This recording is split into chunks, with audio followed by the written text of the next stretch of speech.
tous et bienvenue dans cette nouvelle vidéo. Aujourd'hui, nous allons coudre le manteau Gabrielle de l'Atelier Berny.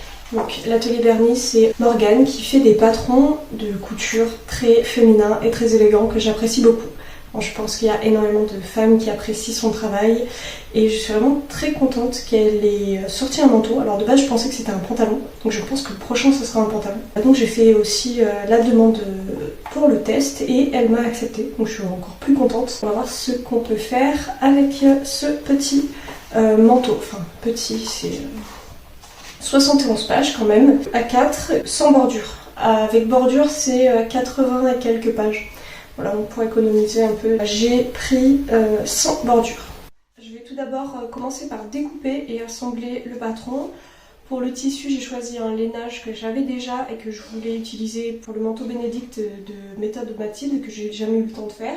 Il se fera, je pense, pour la fin d'année, pour le prochain hiver. Pour la doublure, donc il y a une doublure, j'ai pas assez de métrage chez moi, donc j'ai commandé chez les Comptes Saint-Pierre une viscose rouge. J'espère que ça fera l'affaire. Donc on verra, je vous montrerai dès que j'aurai reçu tout ça. Et il fallait aussi des épaulettes, des boutons, du thermocollant en fonction du grammage du tissu. Donc s'il était léger et qu'il y en avait potentiellement besoin. Bon, moi avec mon lainage, il n'y en a pas du tout besoin je pense. On va tester. Donc je vais découper une taille 40, c'est ce qui semblait le plus adapté à ma taille.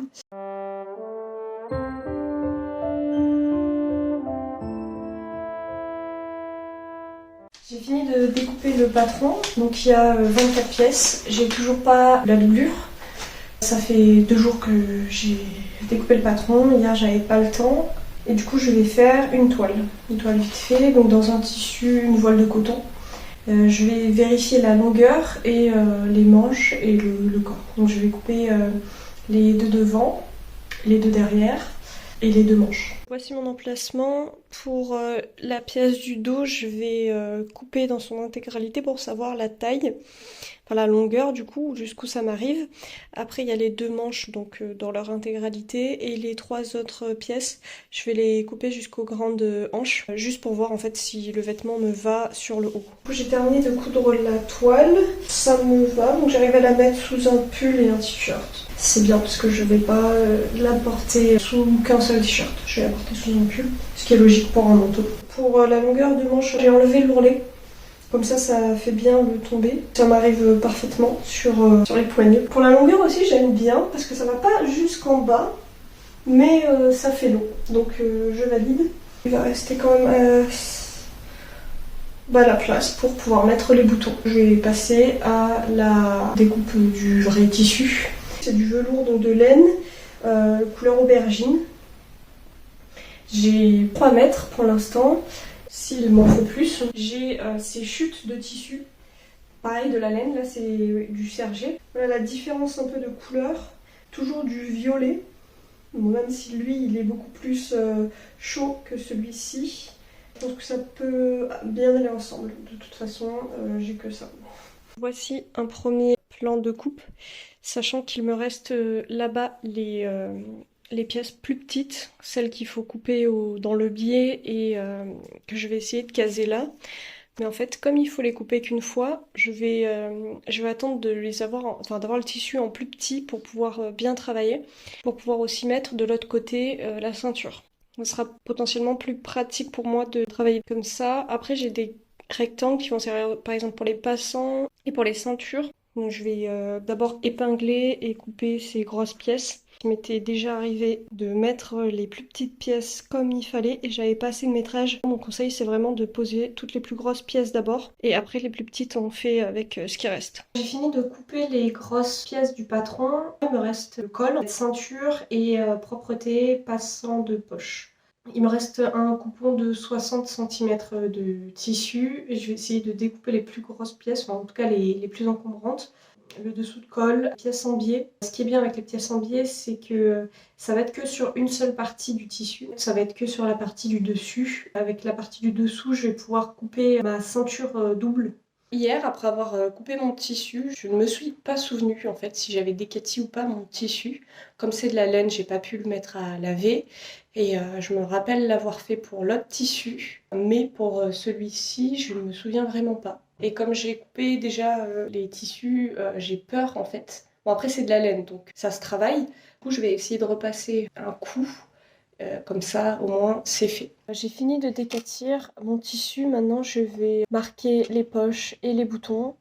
Je vais faire ça avec le fil de Bati. Je vais pouvoir commencer à coudre la poche. J'ai toujours pas ma doublure, donc je vais, pour la poche, trouver un autre tissu, un coton.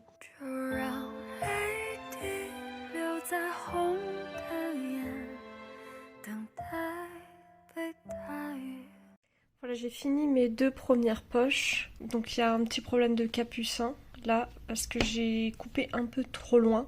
J'ai essayé de réparer ça avec une surpiqûre un peu tirée, on peut dire ça comme ça. Pour le fond de poche, j'ai surjeté parce que j'avais peur que mon fil ne soit pas bien serré. J'ai terminé d'assembler les côtés.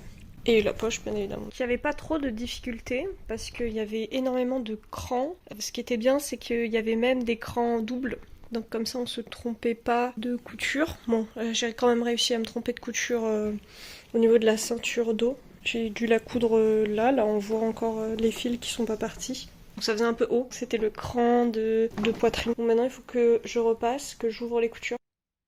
La longueur, il y a 5 cm d'ourlet. Bon, le mannequin, il est beaucoup plus petit que moi, mais ça me va vraiment aux chevilles. Vraiment, je l'aime beaucoup déjà.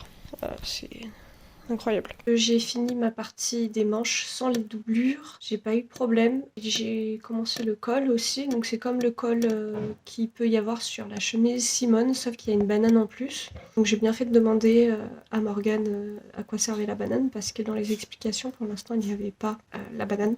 Mais en fait, il faut juste la coudre au-dessous de col ou au-dessus de col, et puis après la coudre à la veste. Elle fait le milieu entre les deux. J'ai fait le col.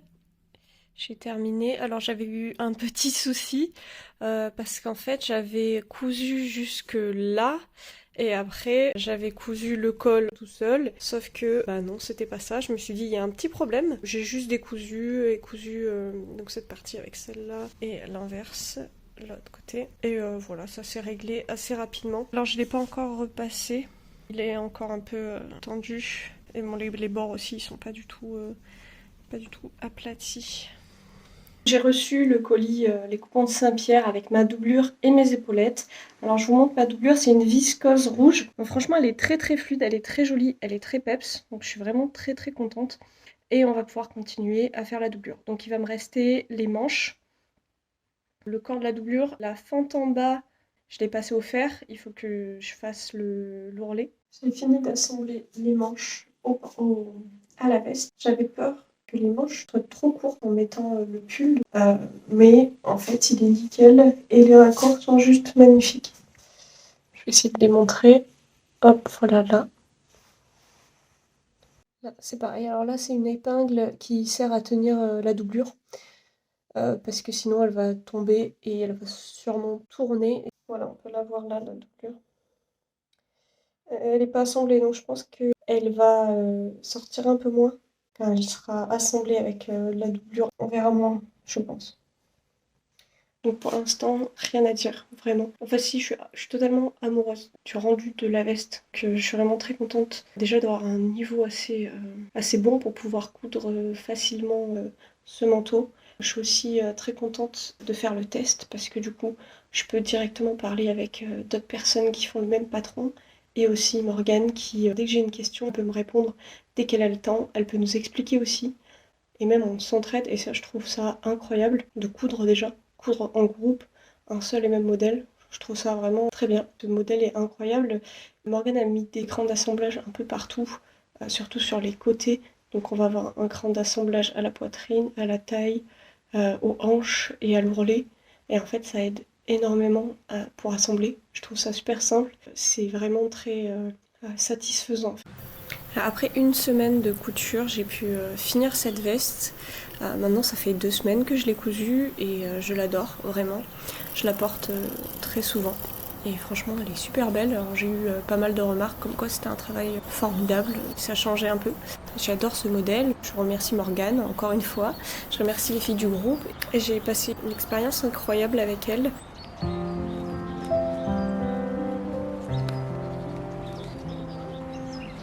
Je vous remercie d'avoir regardé cette vidéo jusqu'à la fin. Dites-moi ce que vous en avez pensé en commentaire. Passez une très belle journée et on se dit à très vite pour une nouvelle vidéo. Oh, j'ai tué une autre fleur.